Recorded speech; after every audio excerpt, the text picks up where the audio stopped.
Papá, cuéntame otra vez ese cuento tan bonito de gendarmes y fascistas y estudiantes con flequillo. Mi dulce guerrilla urbana en pantalones de campana y canciones de los Rolling y niñas en minifalda.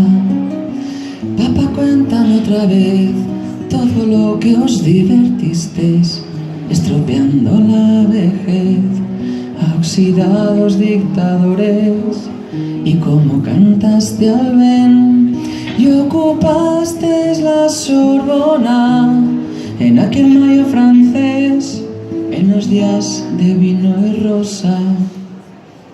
Papá, cuéntame otra vez ese cuento tan bonito de cómo...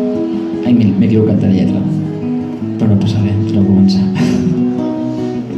Papá, cuéntame otra vez esa historia tan bonita de aquel guerrillero loco que mataron en Bolivia y cuyo fusil ya nadie se atrevió a tomar de nuevo, y cómo desde aquel día todo parece más feo. Papá, cuéntame otra vez que tras tanta barricada y tras tanto puño en alto y tanta sangre derramada, al final de la partida no pudisteis hacer nada, y bajo los adoquines no había arena de playa. Fue muy dura la derrota, todo lo que se soñaba se pudrió en los rincones, se cubrió de telarañas, y ya nadie canta al Ben, ya no hay locos, ya no hay parias, pero tiene que llover, aún sigue sucia la plaza.